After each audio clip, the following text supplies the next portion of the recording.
ನ್ಯಾಯಕ್ಕಾಗಿ ಹೋರಾಟ ಬಡವರಿಗೆ ಹಕ್ಕುಪತ್ರಕ್ಕಾಗಿ ನಡೆದಿರುವ ಹೋರಾಟಕ್ಕೆ ಜಯವಾಗಲಿ. ನಗರದಲ್ಲಿ ಹಾಸ್ಟೆಲ್ ರಚನೆ ಮಾಡಲೇಬೇಕು.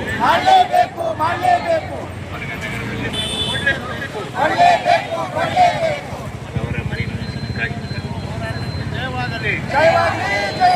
ಬಡವರ ಮನೆ ನಿವೇಶನಕ್ಕೆ ಜಯವಾಗಲಿ.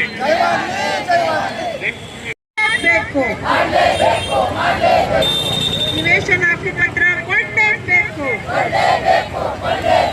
ನಿವೇಶನ ಹಕ್ಕುಪತ್ರ ಕೊಡುವವರೆಗೂ ಬಿಡುವುದಿಲ್ಲ.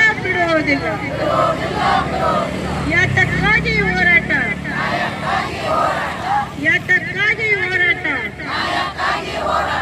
ಹಾಸ್ಟೆಲ್ ಕಾಲನಿ ರಚನೆ ಮಾಡಲೇಬೇಕು. 21 ವರ್ಷಗಳಿಂದ ಸುಳ್ಳು ನೆಪ ಹೊಡ್ತಾ ಬಂದಂತ ಅಧಿಕಾರಿಗಳಿಗೆ ಧಿಕ್ಕಾರ. 21 ವರ್ಷಗಳಿಂದ ಸಭಾಯಿಸ್ತಕ್ಕಂಥ ಭ್ರಷ್ಟ ಅಧಿಕಾರಿಗಳಿಗೆ ಧಿಕ್ಕಾರ. ಕಲಬುರಗಿ ನಗರದಲ್ಲಿ ಕಳೆದ 20 ವರ್ಷಗಳಿಂದ ಒಂದು ಮನೆ ನಿವೇಶನಕ್ಕಾಗಿ ಬಡವರ ಬೃಹತ್ ಹೋರಾಟ ನಡೆದಿತ್ತು. ಆ ಒಂದು ಹೋರಾಟದ ಫಲವಾಗಿ ಹಿಂದೆ 20 ವರ್ಷಗಳ ಹಿಂದೆ ಸುಲ್ತಾನ್ಪುರ ಗ್ರಾಮದ 264 ಸರ್ವೆ ನಂಬರ್ ನಲ್ಲಿ 9 ಎಕರೆ 34 ಗುಂಟೆ ಜಮೀನು ಖರೀದಿ ಮಾಡಿ ಬಡವರಿಗೆ ನಿವೇಶನ ಕಟ್ಕೊಡ್ಲಕ್ಕ ಅದು ಅಲ್ಲಿ ಅಮಲ್ ಪ್ರಾರಂಭ ಮಾಡಿತ್ತು. ಬುನಾದಿನೂ ಕೂಡ ಹಾಕಿತ್ತು. ಆದರೆ ಸರ್ವೆ ನಂಬರ್ ಕೊಟ್ಟಂತ ಮಾಲಕ ಕೋರ್ಟಿಗೆ ಹೋಗಿ ಅದು ತಡೆ ಹಿಡಿದಿತ್ತು. ಕೋರ್ಟಿಗೆ ಹೋಗಿ ಸ್ಟೇ ತಂದಿದ್ದು. ಅದು ಕಳೆದ 2001ರಲ್ಲಿ ಆ ಕೋರ್ಟ್ ಆದೇಶ ಇವತ್ತ ಏನದ ಬಡವರ ಪರವಾಗಿ ಆಗಿದೆ. ಎಲ್ಲ ಬಡವರಿಗೆ ಮನೆ ನಿವೇಶನ ಕೊಡ್ಬೇಕಂತ ಹೇಳಿದೆ. ಹೇಳಿದಕ್ಕೆ ಇವತ್ತು ಅದು ಮಹಾನಗರ ಪಾಲಿಕೆಯಲ್ಲಿ ಆ ಜಮೀನು ಹಂಗೆ ಉಳಿದಿದೆ.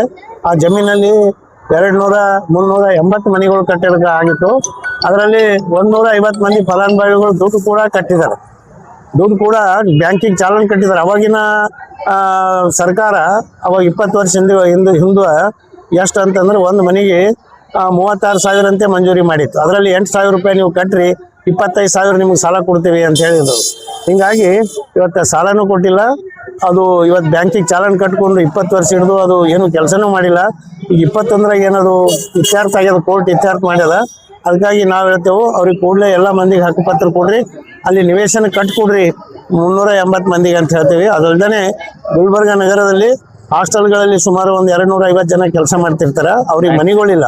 ಹಿಂಗಾಗಿ ನಾವು ಮನೆ ನಿವೇಶನ ಒಂದು ಗುಲ್ಬರ್ಗ ನಗರದಲ್ಲಿ ಒಂದು ಹಾಸ್ಟೆಲ್ ನೌಕರ ಕಾಲೋನಿ ಅಂತ ರಚನೆ ಮಾಡಿ ಎಲ್ಲ ಬಡವರಿಗೆ ಮನೆ ನಿವೇಶನ ಕೊಡ್ರಿ. ಯಾಕಂದ್ರೆ ಅವ್ರಿಗೆ ಪ್ರತಿ ತಿಂಗಳು ಪಗಾರ ಆಗಲ್ಲ.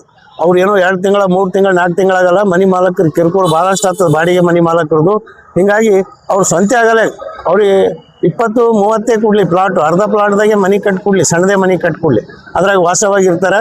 ಅದಕ್ಕಾಗಿ ನಾವು ಇವತ್ತು ಹಾಸ್ಟೆಲ್ ಕಾಲೋನಿ ರಚನೆ ಮಾಡಿರಿ. ಮತ್ತು ಸುಲ್ತಾನ್ಪುರ ಗ್ರಾಮದ 264 ಸರ್ವೆ ನಂಬರ್ನಲ್ಲಿ ಏನು ಹಿಂದೆ ತೀರ್ಮಾನ ಆಗಿತ್ತು 380 ಮಂದಿಗೆ ಹಕ್ಕುಪತ್ರ ಕೊಟ್ಟು ನಿವೇಶನ ಕಟ್ಕೊಡ್ಬೇಕಂತ ಇವತ್ತು ಹೋರಾಟ ಪ್ರಾರಂಭ ಮಾಡಿವಿ.